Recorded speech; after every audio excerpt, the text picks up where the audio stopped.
Dans une semaine, c'est Halloween.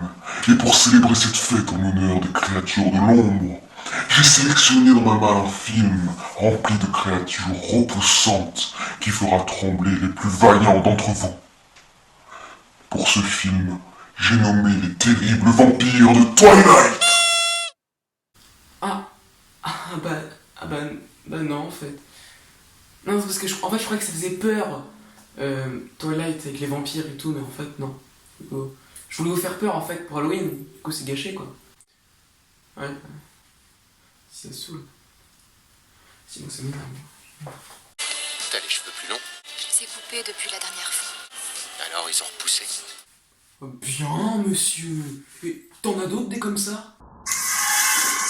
Ah, oui, j'avais remarqué que, bah tu vois, avant de manger t'as faim et tout, tu vois. Et une fois que t'as mangé, bah après t'as plus faim. Ou sinon, c'est un peu bête, hein, j'avais jamais remarqué avant. Tu vois, quand t'es fatigué, bah tu dors. Et après, t'es plus fatigué. Mais attends, mais... Je viens de réaliser que, avant que tu me frappes, j'avais pas mal. Et là tu m'as frappé, j'ai mal. Attends, ne bouge pas. Ne bouge surtout pas. Je reviens.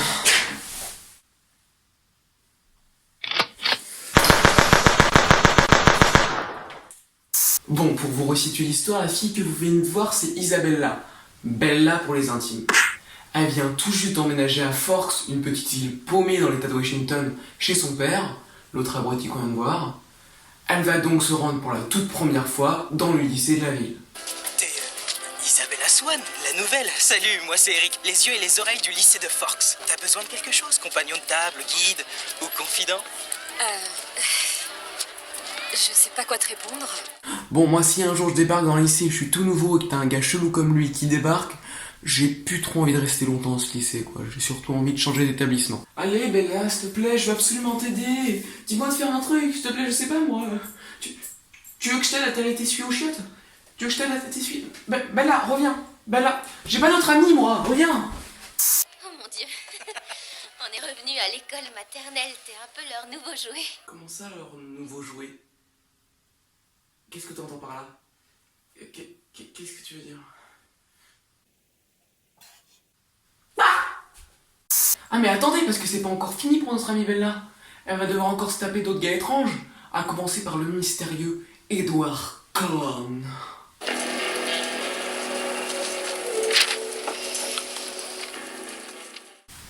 Ça va? Non, ça va pas. Ah, tu me donnes envie de gerber. Ah bon, mais je ne comprends pas, j'ai pourtant pris ma douche annuelle il y a à peine 3 mois.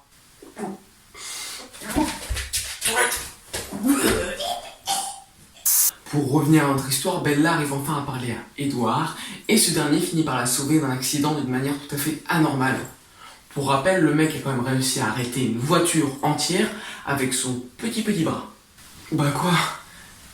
Tout le monde peut le faire, quoi. C'est pas comme si que les vampires arrivaient à porter un avion, quoi. Et merde, je me suis grillé tout seul. Cela intrigue donc Bella qui va partir en ville acheter un vieux livre sur les vampires.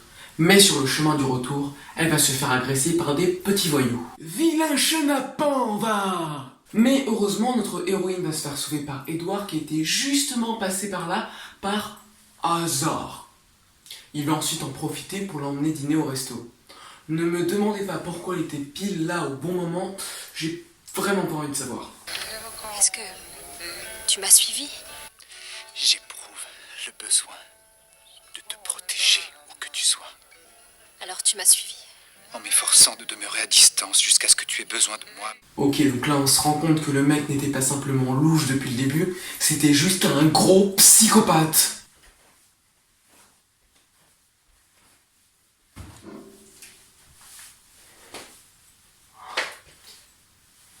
Personne n'a vu. Bella. Attention, j'arrive. Quelques jours passent et Bella finit par se rendre compte de la vérité. Edward est en vérité un vampire. Alors je sais pas pour vous, mais moi je trouve qu'elle a quand même mis du temps avant de se rendre compte. Mais regardez sa tête. À quel moment tu te dis que ça est un être humain normal? Même mon cul est plus gros bronzé que lui.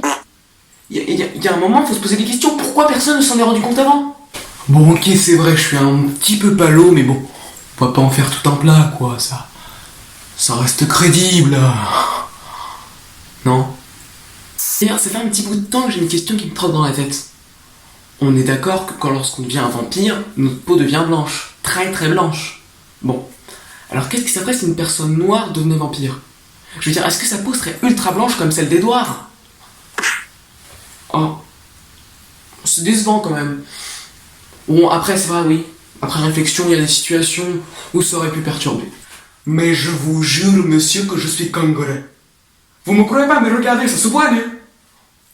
Regardez la taille de mon pénis. Cliché. Maintenant que Bella est au courant, Edouard essaye de la repousser en le faisant comprendre qu'il est un monstre. Mais Bella, elle, veut toujours de lui, malgré ses défauts et ses différences. C'est moi. C'est beau l'amour. J'ai été créé pour tuer. Ça m'est égal. J'ai déjà tué beaucoup d'humains. Peu importe. J'ai voulu te tuer. J'ai confiance en toi. Mais je ne change jamais de sous-vêtements, Bella. Ah ouais? Ah non, mais là, ça craint quand même. Bon, après, ceci étant dit, moi, ça fait 3 mois que je me suis pas douché, donc ça me dérange pas plus que ça. Hein. Edouard! Voici le SOS d'un terrien en détresse. Et depuis quand tu es comme ça? 1918. Quand Carla, elle m'a trouvé. Mourant de la grippe espagnole. Mais attendez, mais si ça fait tout ce temps qu'Edouard est un vampire, pourquoi il va toujours au lycée? Ah, en fait, c'est que je suis pas très fort en cours, du coup, je redouble sans arrêt, quoi. En même temps, c'est la faute du gouvernement, ils mettent des programmes trop compliqués, là. Bella et Edouard finissent par sortir ensemble. Et Edouard présente alors Bella à sa famille et lui fit visiter sa maison. Et voilà ma chambre. Il n'y a pas de lit? Non, je ne dors pas. Jamais? Non, jamais. Ça fait 3498 jours. 23 heures. 18 minutes. Et 54 secondes. Que j'ai pas d'or. Nouveau record. Félicitations.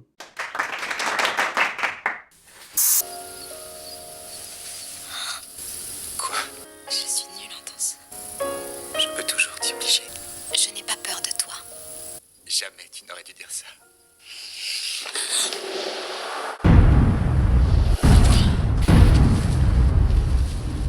Ok, donc pour ceux qui n'étaient pas tout à fait convaincus tout à l'heure, là on a vraiment la preuve que ce mec est un gros psychopathe en puissance. Et voilà, la vidéo touche à sa fin, donc si tu n'as pas aimé, eh bien ne t'abonne pas et ne lâche surtout pas ton meilleur pouce en l'air. Et surtout, n'oublie pas de ne surtout pas activer la petite clochette des notifications afin de louper toutes mes prochaines vidéos. Sur ce, si t'as pas aimé, je ne te dis pas dans 2 semaines, bye!